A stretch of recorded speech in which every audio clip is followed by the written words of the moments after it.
All doing today? Awesome. I'm going to talk a little bit about a series called Voltron. We have some special guests that are going to be joining us as well. We've got Mr. Josh Keaton and also Miss Kimberly Brooks. Let's give them a big round of applause, everybody. You can go louder than that. Come on. There we are.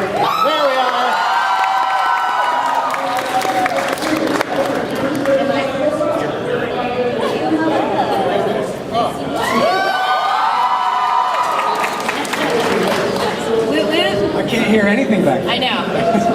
What? Hello. How is everybody doing today? So why don't we talk a little bit about some of the roles that you guys have done, just to kind of get everybody familiarized a little bit more with some of your other work as well. Okay, so Josh, let's start with yes. you. You were Peter Parker and Spider-Man in the Spectacular Spider-Man. Yes. Yeah. Awesome. Green Lantern in Justice League Action and Lego DC series. Yeah, and also the Green Lantern animated series. Oh, awesome. Yeah. Okay. Young Hercules. Yes. Kingdom Hearts, Birth by Steve, and so on. Jack and Jack and Daxter. Yes. Ethan and Bratz, Norman in Marvel Spider-Man, and some guy named Takashi Shirogane. Yes. I don't know who he is. And some of your live action work. You've been on General Hospital, Baywatch, Dr. Quinn, Young and the Restless, ER, Will, and you have quite the resume. Thank you. Awesome. I'm a big soap fan myself. Honestly, nice. So. And Kimberly, Ashley Williams from Mass Effect. Jasper, Malachite, Carillion, and Skinny from Steven Universe. Buena Girl from Mucha Lucha. Yeah. Old school. Shinobu Jacobs in No More Heroes. Mimi in Dexter's Lab. Luna from the Hex Girls in Scooby-Doo. Oracle and Barbara Gordon in Batman, Arkham Asylum. Rei Kurosawa and Reika Kuze from Fatal Frame 3. That is an amazing game, by the way. That is a great game. I was in that one. No, I was in. No, not Fatal Frame. One? Something with Fatal Frame. Yeah. Fatal Frame is fun. It's an amazing horror game. You should play it in the dark. I highly recommend it. Wow. Freak yourself out. Princess Allura from Voltron. And you've been in Big Bang Theory and some South Park voices. Yes. You're classy. Classy. I love classy. Yes. Misconduct. Yes. Michelle Obama and Wendy Williams. Yeah, among Good others. research. You were Michelle on the show? Yes. That's great. Good research there. Thank you. Nice. Thank you. So before we get things going, what I'd like to say first is we're going to open it up to you guys to come up and ask questions to these guys up here. We have a microphone right over here, so if you do have a question, please make your way single file over here to ask your question.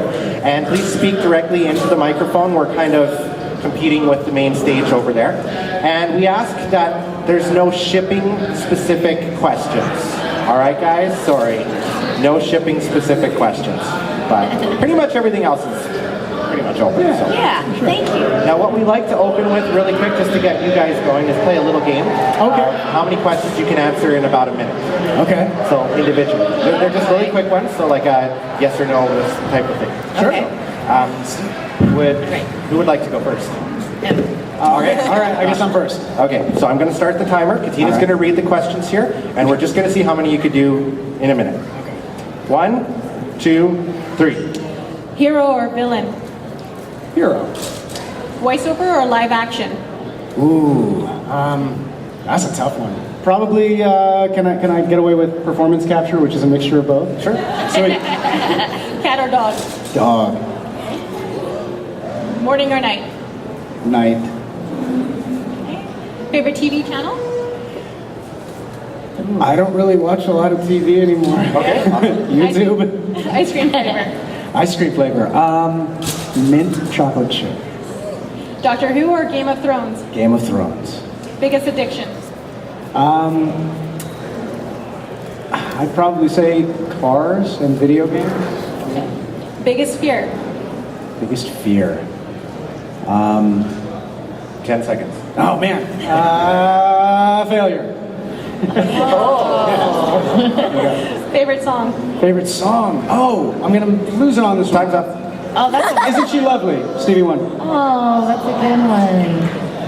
Does that one count? his That was answers. pretty good. I just want his answers.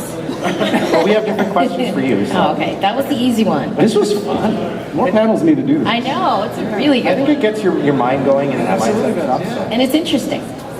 All right, your turn. Here Okay, we I'm go. scared. 1, 2, 3. Morning or night? Night. Favorite movie? Young Frankenstein? Favorite music? R&B. Dream car? I drive it, Tesla. Weapon of choice? Kindness. What? If you could teleport, where would you go?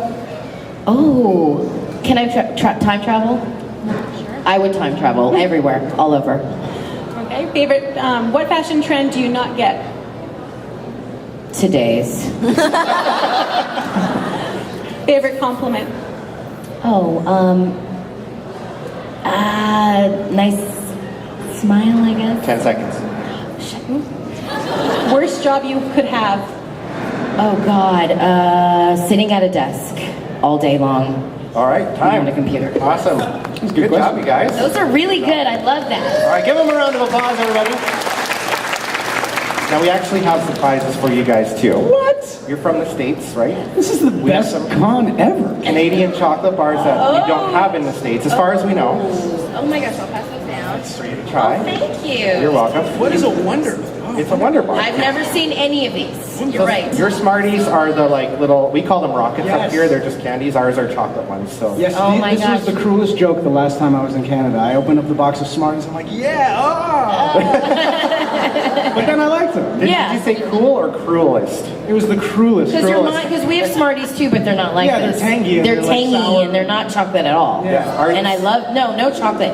They're just like We have them, It's like a but they're sweet called tart rockets kinda. here. So they're it's, called They're rockets. Yeah. It's weird, but They call them Smarties where we come from, Yeah. where we hail from.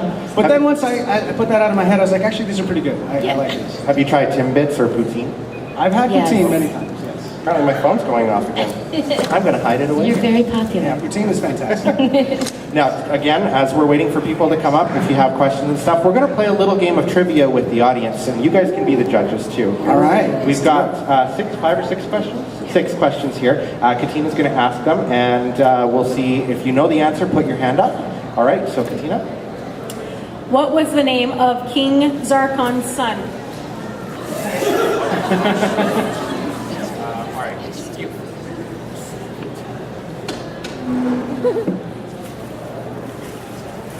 If I get this wrong, I think I'm not allowed to watch the show. Yes, I say You'll be asked to leave. Lotor. so. Yes. I just got a text from AJ a few minutes ago, actually. I wish he was here. He's so much fun. It is fun. I should do. He's just a really great actor, and he is. I thought he brought so much to that character, Lotor. Yeah, he really did. Yeah, it was fun to get to do all that.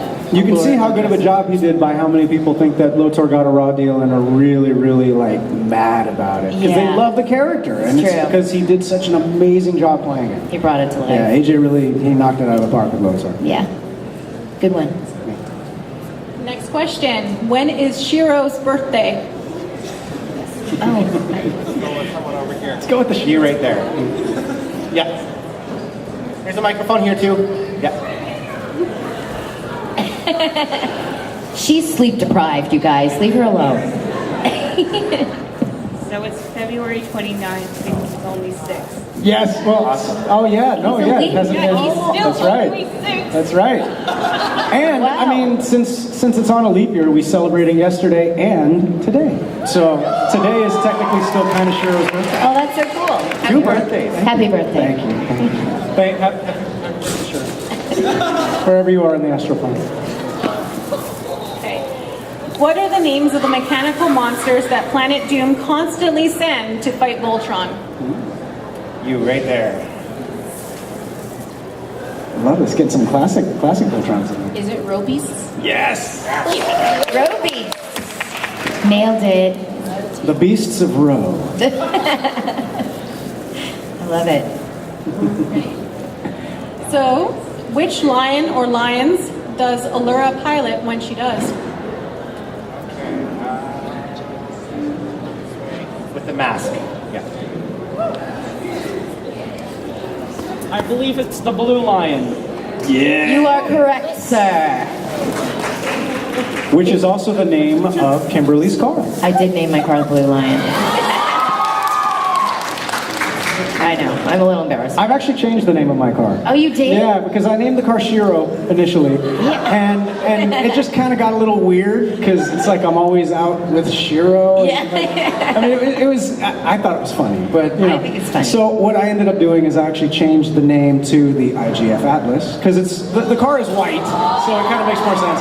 And then I changed my own profile name on there to Shiro. So I mean, I guess it's kind of lame and geeky, but I don't care. No, I do the same thing. It's Blue Line and I'm Princess Allura. I only I love it. It's fun. It is fun. We're all geeks here. Of course. Yes. Here's an easy one. What is Shiro's full name? You had your hand up first, right there in the blue. Yeah. It's Takashi Shirogane. Awesome. We got one more.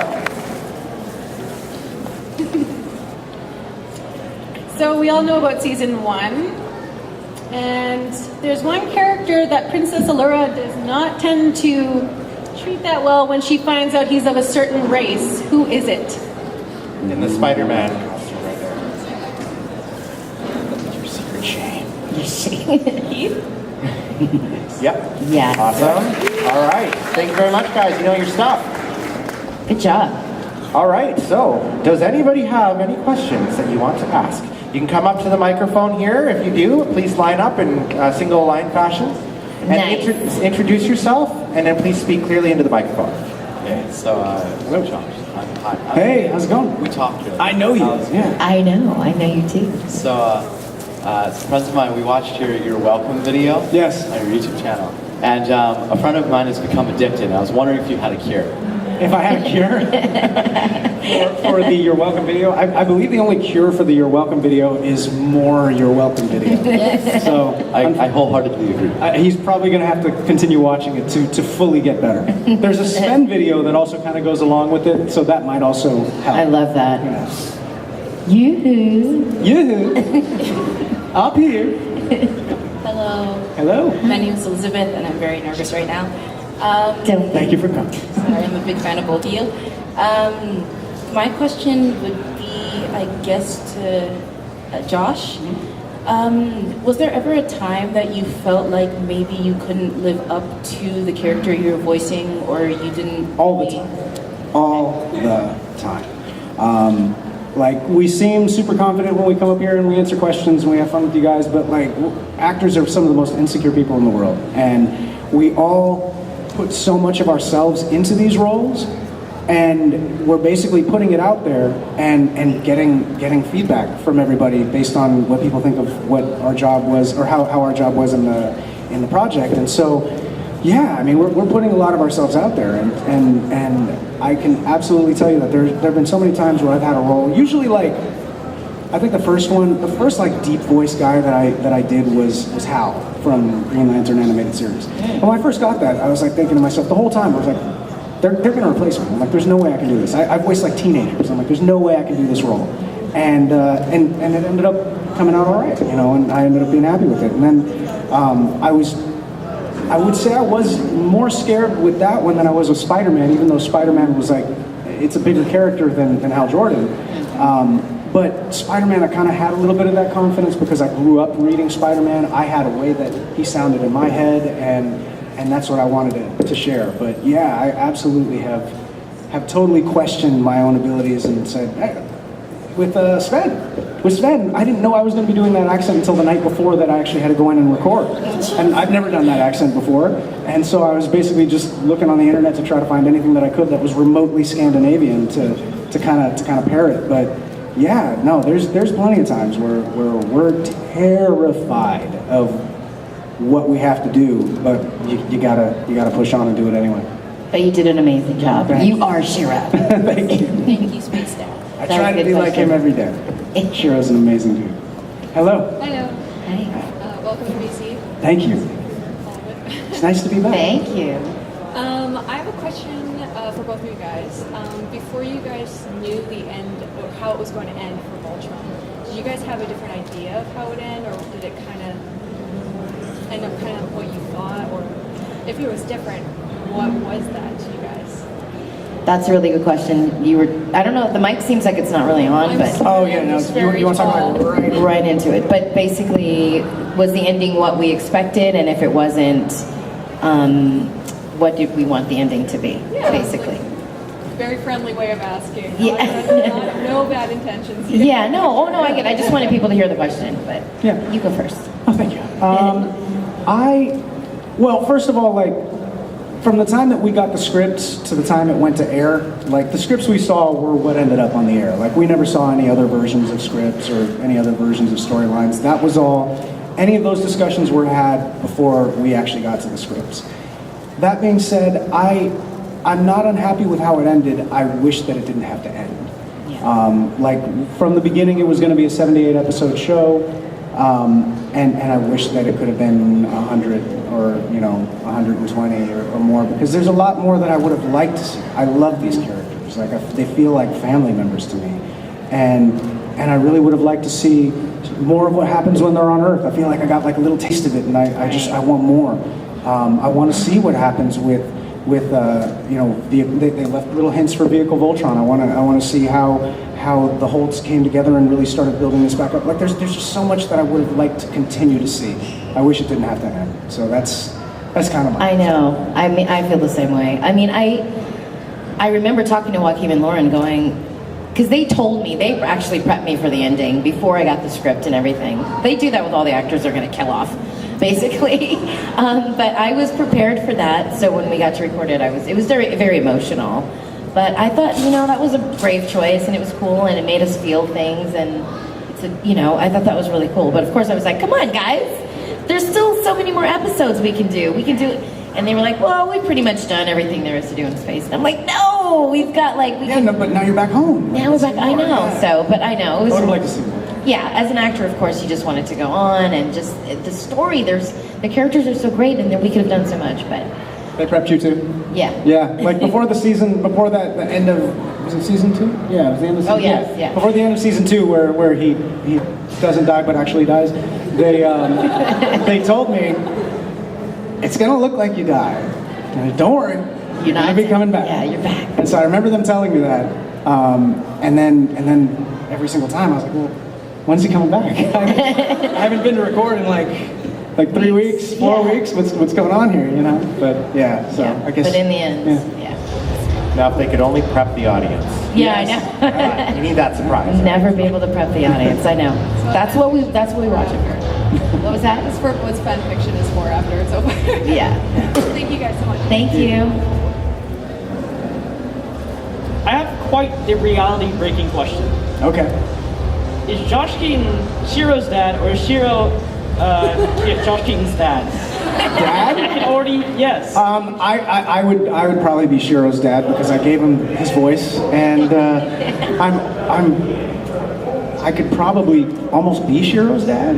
I'm not a young dude, so Shiro's much younger than me, so I'm definitely, I would probably be the dad. Space dad. Yeah. Thank you very much. Yeah, absolutely. Hi. Hi. Welcome to Canada. Thank you.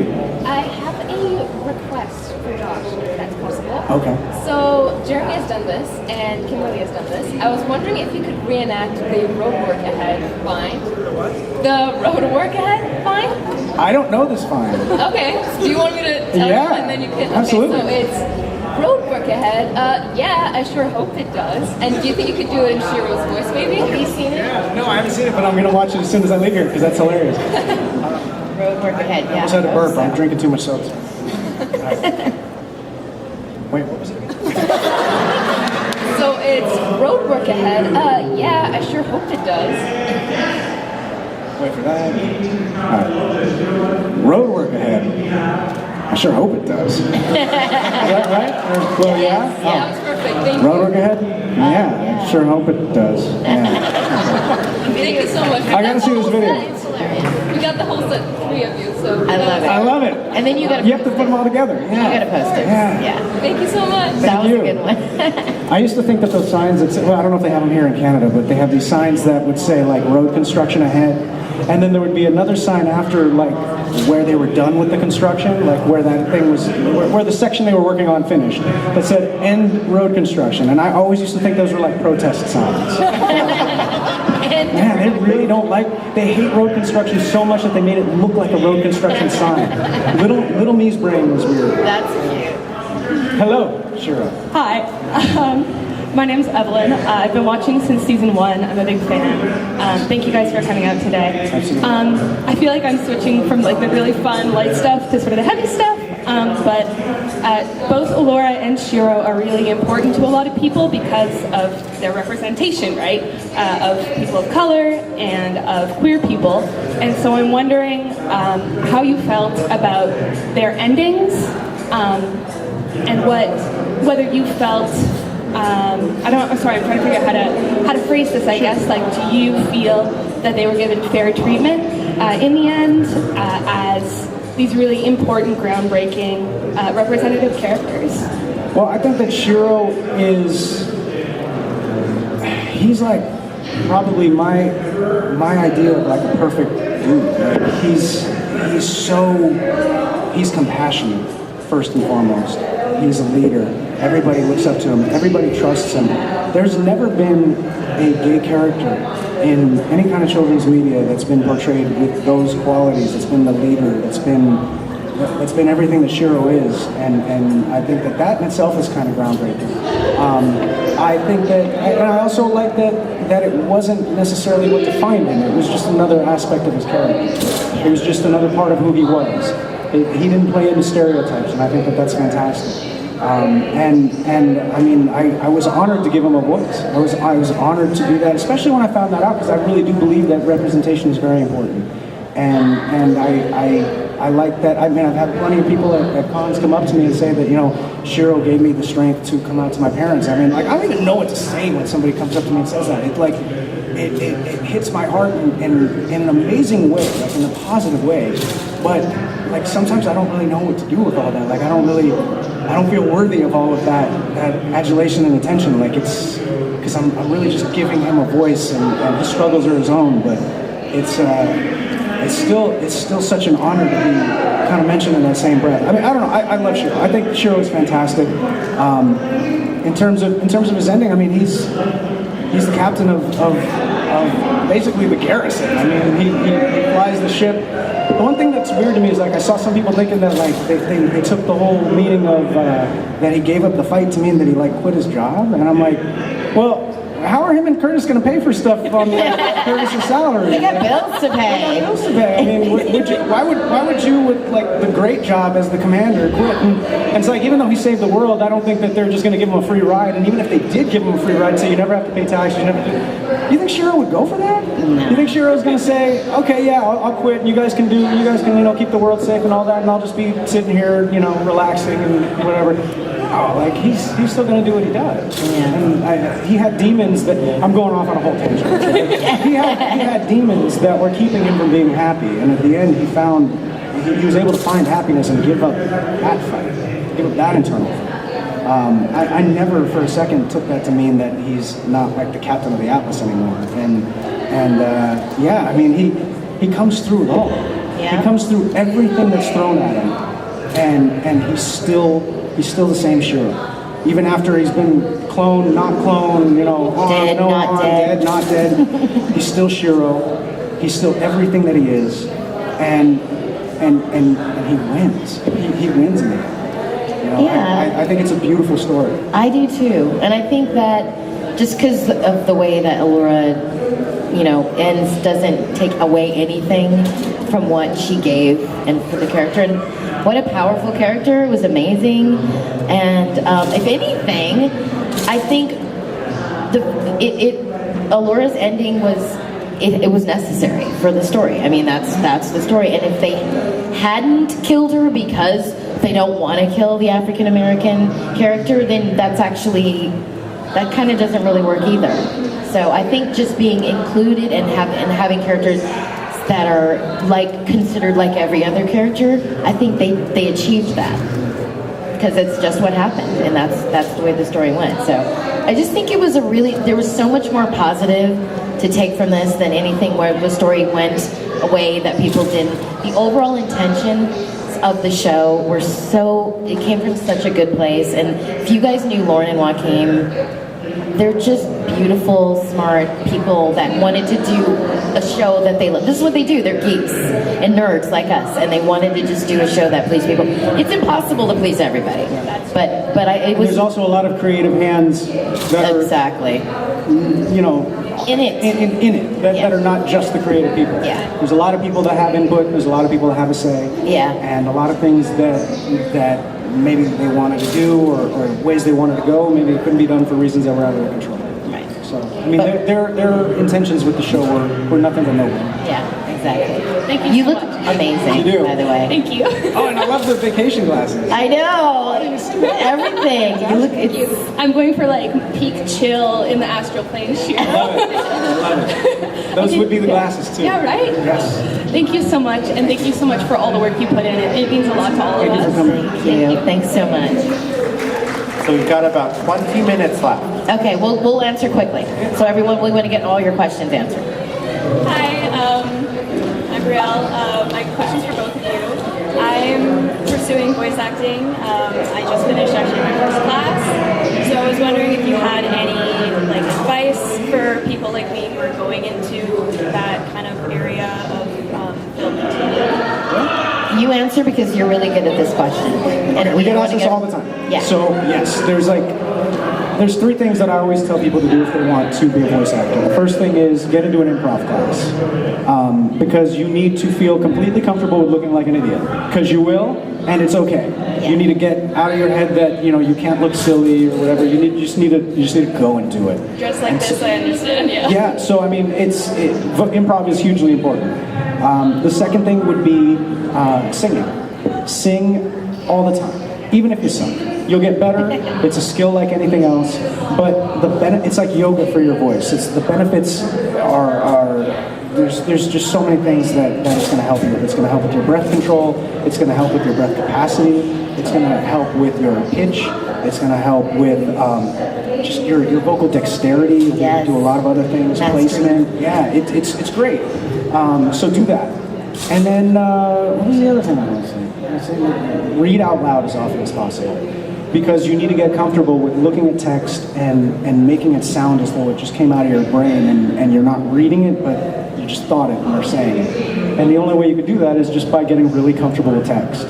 So it doesn't matter, read to your dog, cat, sibling, whatever. Just read read out loud as often as possible. So that, improv, and singing. And I don't know how it works here as far as getting auditions or getting to. I'm not really sure. I know that a lot goes on here. Yeah. Right? Yeah. How do you get into? I don't know. I don't know what the business is like here in Canada. So. I mean, you always have the internet, obviously, but. I can't hear you. You have to have an agent? Yeah. Okay, so it's in that case, I guess it's kind of like LA. It's, yeah. Yeah. 'Cause that's what we get. There's also a website that a friend of ours named D. Bradley Baker runs called I want to be a voiceactor.com. And there are tons of resources on there. He'll basically go through not just vocal technique and all that, but also just how to be professional, how to show up. Like he stresses the importance of staying humble and just the actual, not the voicing part, but all of the ancillary work part. About how to show up, how to be on time, how to he just gives you a lot of great tips. So that's something you should definitely do. I want to be a voice actor.com. I want to be a voice actor.com. I want to be a voiceactor.com. Go there. I think it's want to, not wanna. I wanna. Yeah, I would say wanna. But No, want to. yes. Sorry, proper diction. Yes. Thank you so much. Thank you. Good luck. Hi. Hi. My name is Mila, and I thought this is a question for Kimberly. I was wondering, in season 1, all the paladins did voice recreation of what laser guns sound like, and I wonder how would you sound like in an Allura voice? Pew, pew, pew. I think because she thinks they're she's more powerful than these things. They're like kind of cute little toys. Yes. So cute, they're cute. The lasers would be sparkly. With glitter and sparkles. Yeah. I love it. That's so funny. Yeah, I know. She likes to have fun. Allura likes to have fun. Thank you. Thank you. That was a great question. Hi, my name is Ed. Question for Kimberly. Has Hex Girls been considered as a spin-off at any point? I've considered it. And I have mentioned it every time I've been at a session. But they don't seem to take the bait. But we did just recently record a new Hex Girls episode for Scooby-Doo. All of us, me, Jennifer Hale, and Jane Whalen. So, I don't know. Maybe they'll, write some letters, fan letters. I'll start the campaign. You guys just join in. Just a second part. Are there any official albums? There is. There is one. Yeah, there is one. It's the one from The Witch's Ghost. Yeah, there is an actual. We cut an album. The Biggie. Thank you. I gotta listen to that. Yeah, it's good. Yeah. Thank you. Oh, you did? Oh. Hi, my name is Erin. I wanted to ask about, like, I know voice actors a lot of the time have to do, like, accent impressions. Like, you had to do Sven, and apparently you learned it at night. And, like, I know for Allura, you have to do, like, I think it's British? Yeah, Altayan. We'll call it Altayan. Altayan accent. Like, how do you go about, like, learning new accents to make them sound, like, authentic, but also not sounding like a jerk? What's your technique? You just have to listen to a lot of people. You gotta listen to a lot of people. And, I mean, there are people who actually like break down the phonetics of the accent and can write it actually in whatever the phonetic notation is. So if you're familiar with the phonetic notation, you can kind of look at it almost like reading music and say, oh, this is pronounced this way, this is pronounced this way. But there's really no substitute for listening to native speakers of the accent. Yeah. I mean, because if you don't listen to native speakers of the accent, what you're essentially going to be doing is a caricature, and that's not necessarily the most sensitive thing to do. It's true. Because it's just very stereotype forwarding and all of that. But I mean, if you listen to native speakers, then that's the best way to go about it. And there's plenty of ways you can do that. There's a thing called the dialect archive or something. I don't.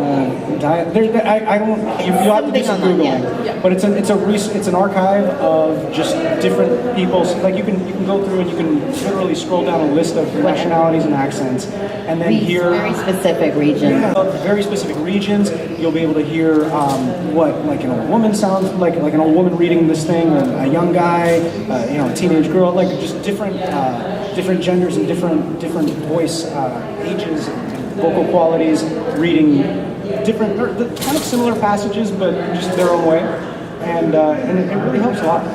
But native speakers, you gotta listen to. That's true. Well, that sounds like a lot of work, and I don't do all that. Ain't nobody got time for that. But basically, I do not audition for things that I know I can't do.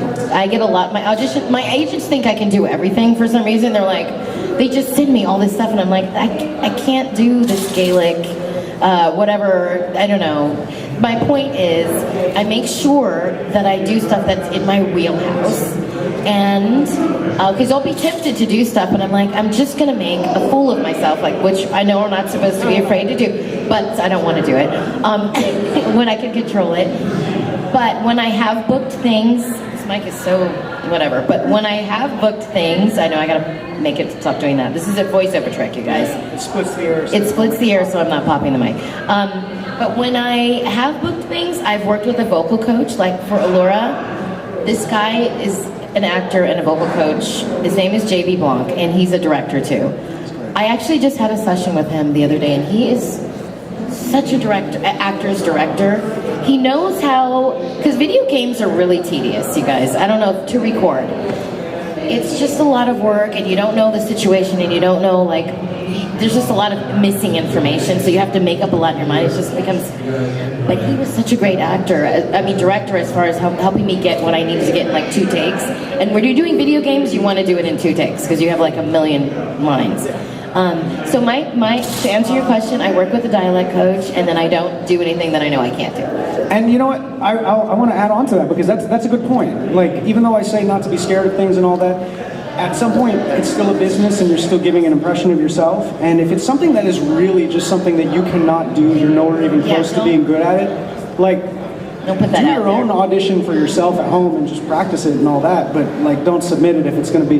You're not going to get a second chance to make that impression. So if it's a casting director that you don't know and you don't know the accent very well, don't audition for it because you're just going to be shooting yourself in the foot. They're going to remember you as a person who couldn't do that accent very well. True. So I mean, and work on it in private, and work on it for next time, sure. But always know when not giving something that's as best as what you are capable of is going to hurt you. Yeah, just be aware. It's true. But that's a very good one. Yeah. Thank you. I got to audition for Irish or Scottish because I can't do that to save my life. I can't do Australian for some reason. I don't know why. I can hear it. I can't. Just keep working at it. I gotta keep working. Thank you so much. Time's flying, guys. We got 10 minutes. Okay, 10 minutes. Here we go. We can do it. Lightning round. I'll be quick. Hi, my name's Monica. Hi, Monica. I have a really simple question for both of you. What was the most memorable part of your day? Today's day? Yeah.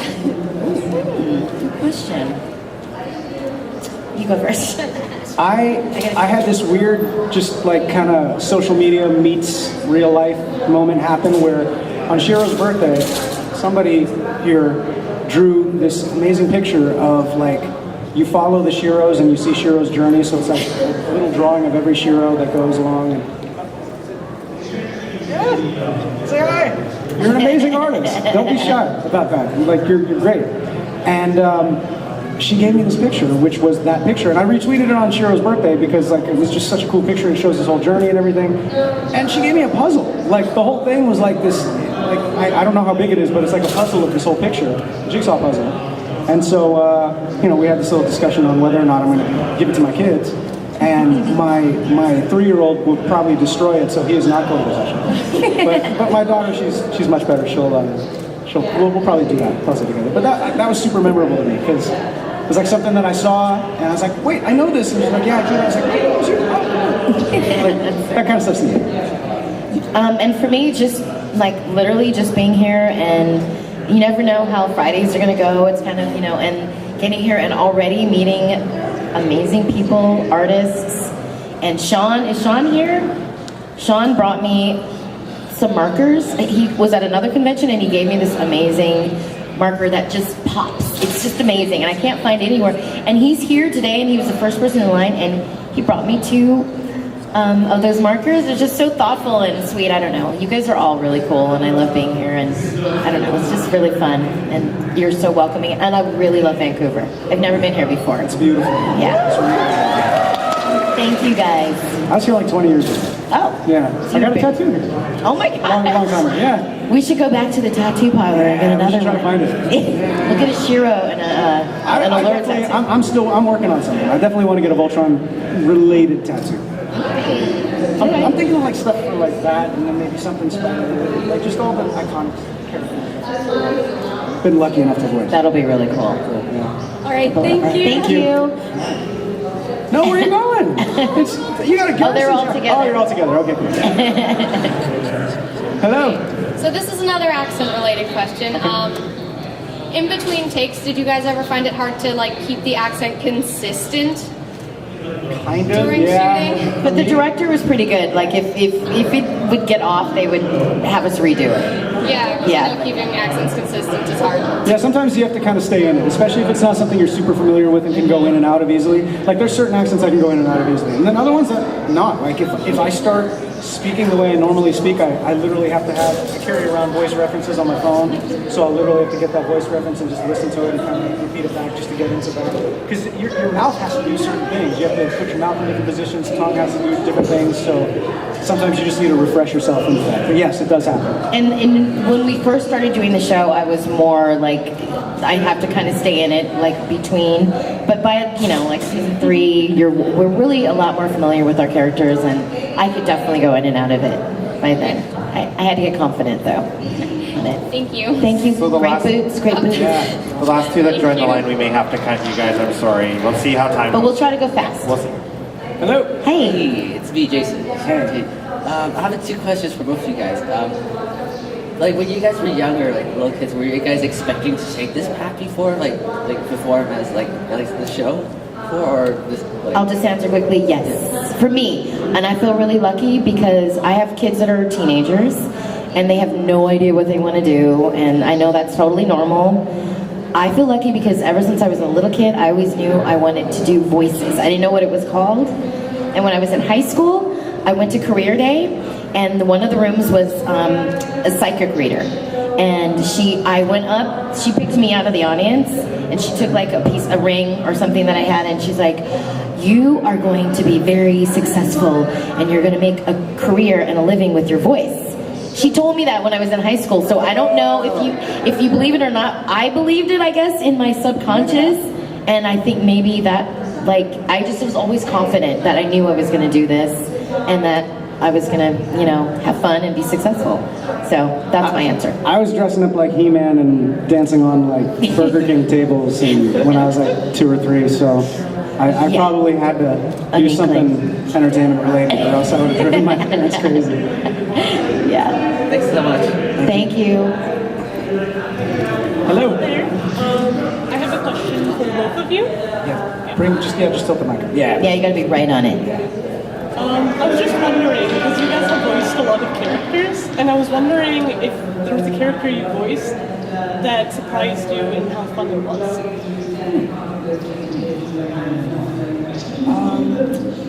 I always have fun.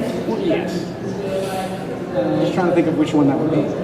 For me, really quickly, it's Classy from South Park, because I never know the way they do South Park. They don't send me scripts or anything before, and it's like I literally get there and then I just go in the booth and there's a script and I don't know what it's going to be. So I'm always a little bit scared, and I have to kind of come up with something. And Classy, if you guys have ever seen any South Park or you played the game, she's really out there and very far from me.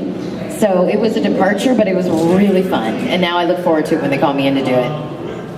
I'd say for me, it's the smaller roles. Like every now and then I'll get called in to be on a show where I'm basically what they refer to as like a swing cast member, because you're not any of the lead or even major recurring roles. You're just doing smaller incidental roles that may only appear in one episode.